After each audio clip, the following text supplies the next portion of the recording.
Once upon a time, there was a man and his wife that had wanted a baby for so long, but had never had one. One day, the wife gave her husband the awesome news that they had waited so long for. They were going to have a baby. They lived in a house overlooking a big garden full of fresh vegetables and flowers. Sadly, the garden was protected by a high wall with barbed wire on the top. The mighty witch who lived there wanted no one in her garden. Everyone was very scared of the mighty witch. One day, the wife was so hungry for the fresh radishes. She saw them growing in the witch's garden, but she knew she could not have them. Although she really, really wanted them, she thought she might die if she did not have them. Her husband worried so much about her. She told him, "I think I will die unless I can have some of those radishes that grow in the witch's garden." Her husband waited for nightfall so he could climb over the wall to get her some of the witch's radishes.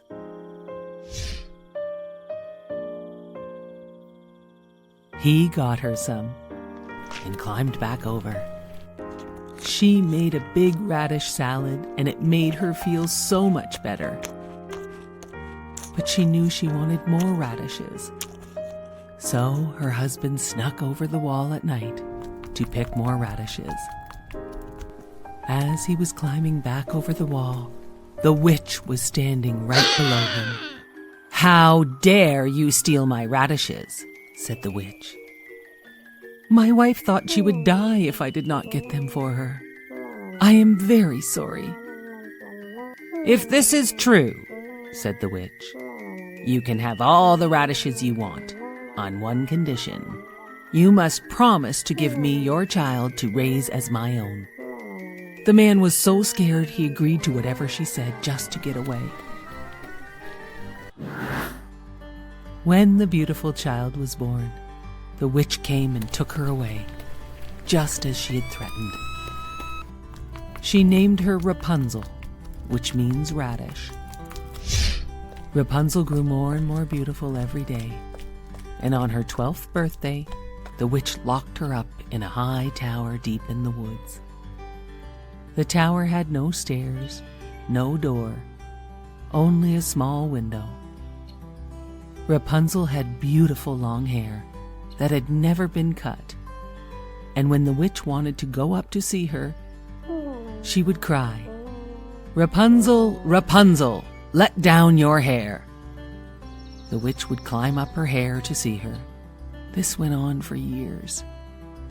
One day, a prince was riding by the tower and heard Rapunzel singing. He looked at the tower but had no idea how to get in. So he left.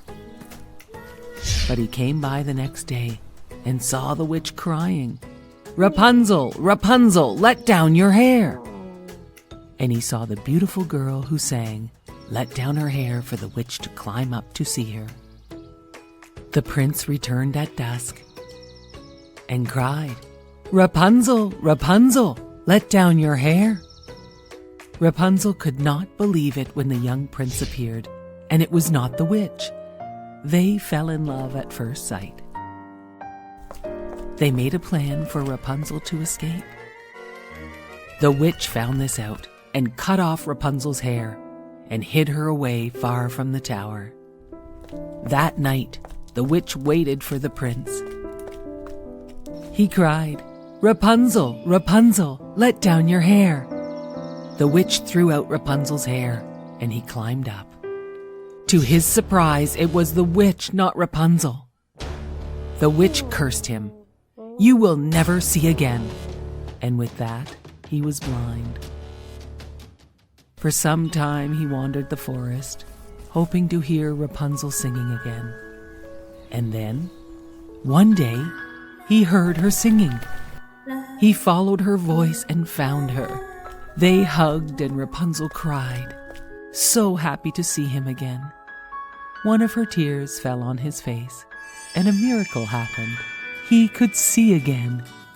"Oh, I am so happy to see you again," said the prince. And then another miracle happened.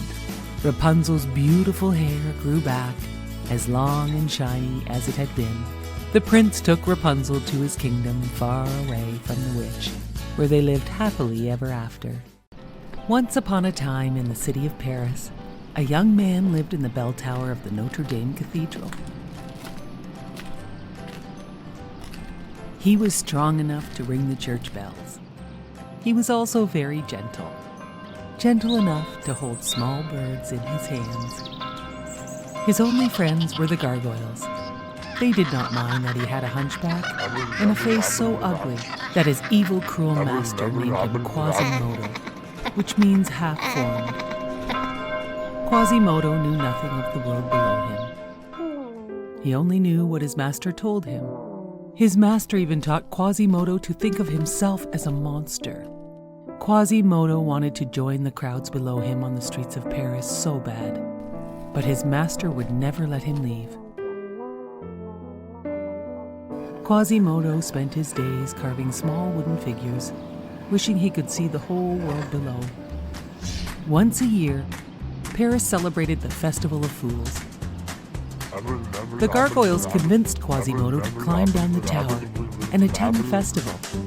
Everyone wore masks at the festival, so no one would pay attention to Quasimodo's looks. Quasimodo went to the festival and saw the most beautiful gypsy dancer, Esmeralda. The master's newest soldier, Captain Phoebus, saw Esmeralda and also thought she was the most beautiful.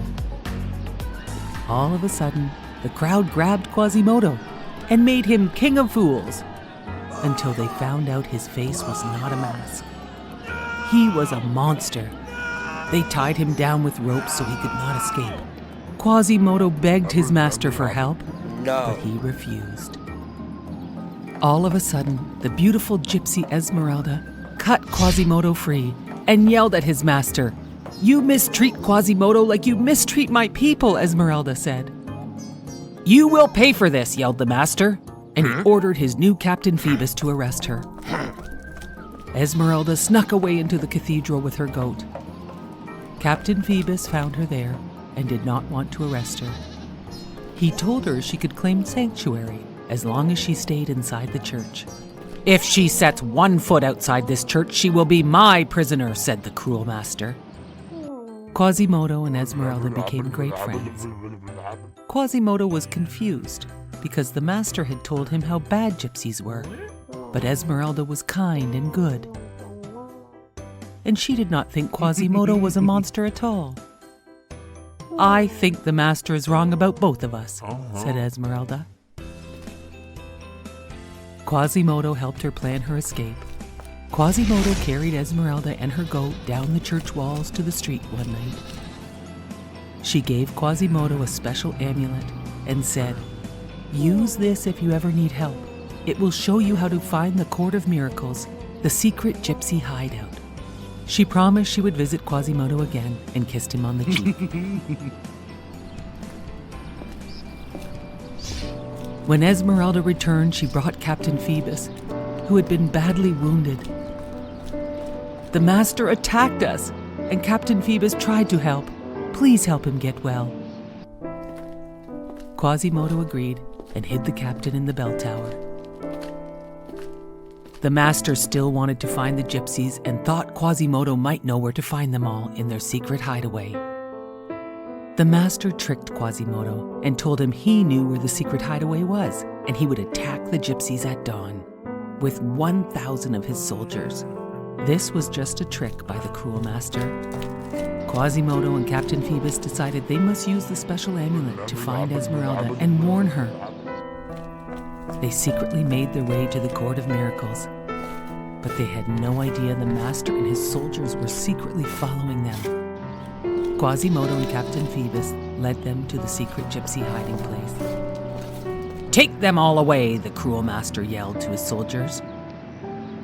"No, please," begged Quasimodo. But the master had a heart of stone. The next day, the master had chained up Quasimodo in the bell tower and was going to punish Esmeralda in the courtyard below. Quasimodo broke his chains and rescued Esmeralda and brought her to safety in the bell tower. The master tried to break into the tower with his soldiers, but the gargoyles beat the master and his men. At last, the master's evil reign was over. The people of Paris cheered. Hip hip hooray for Quasimodo!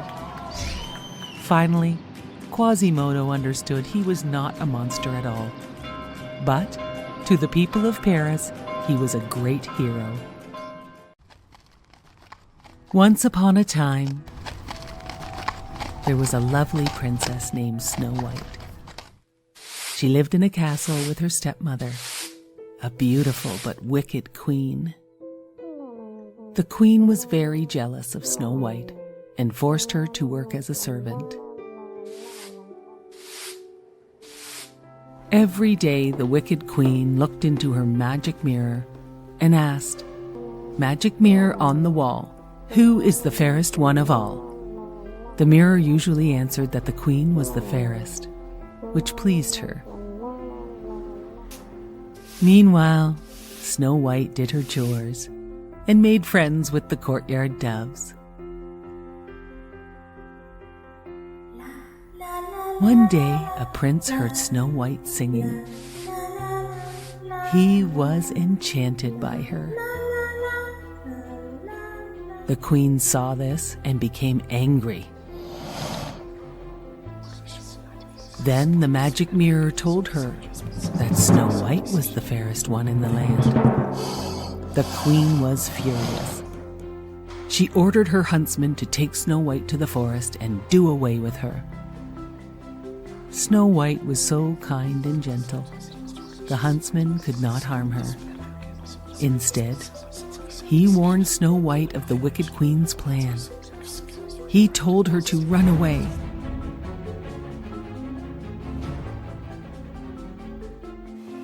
Snow White ran deep into the dark forest, alone and scared.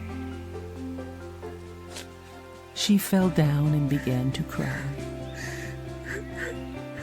The woodland animals heard her and came out to comfort her. They told her everything will be all right, and they showed her to a tiny cottage. There were 7 beds in the cottage, with 7 names on them: Doc, Happy, Sneezy, Dopey, Grumpy, Bashful, and Sleepy. Snow White thought to herself, what funny names for children, and laid down on a bed and fell asleep. In the meantime, 7 dwarves were on their way home from a long day at work. When they got home to their cottage, they found Snow White asleep in one of their beds. "Why, it's a girl!" they all said. Snow White woke up and said, "How do you do?" She told them her story of the wicked queen. The dwarf said she could stay with them.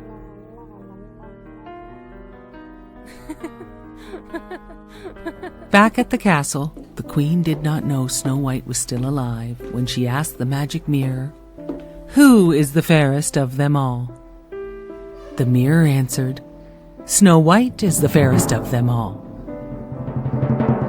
The wicked queen was angry. "I will find her and poison her." The wicked queen disguised herself as an old woman and headed to the 7 dwarfs' cottage. It was morning and the dwarfs left to go to work, while Snow White was working in the garden.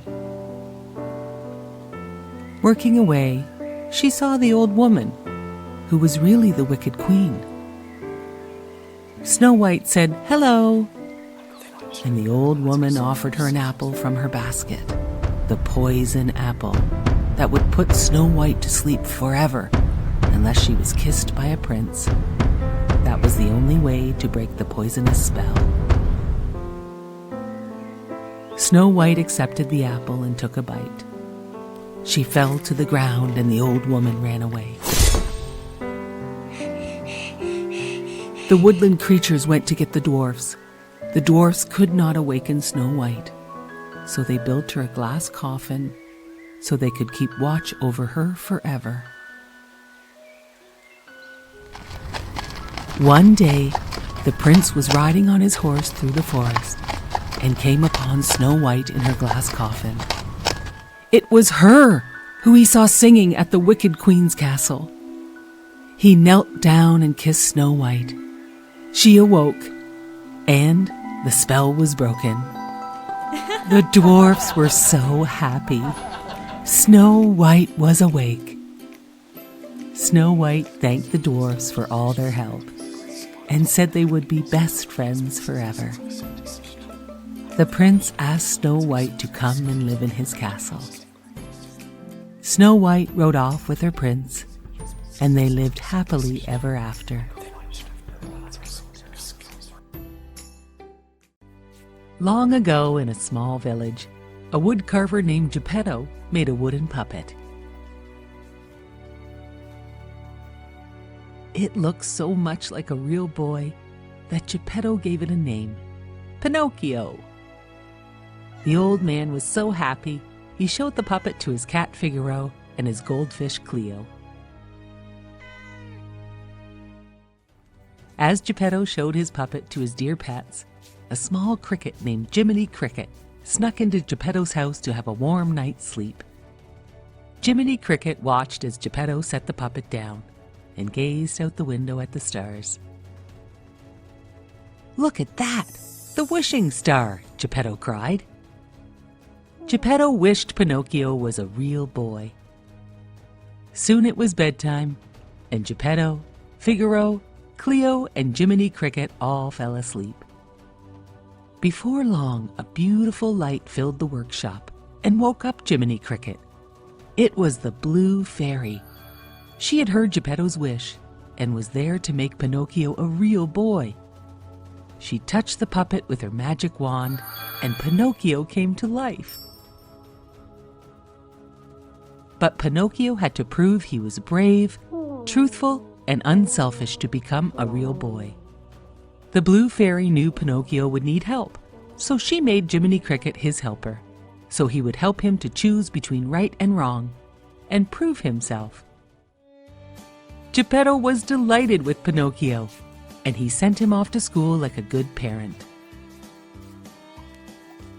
On the way to school, Pinocchio met a sly fox, who said Pinocchio could make a lot of money and didn't have to go to school.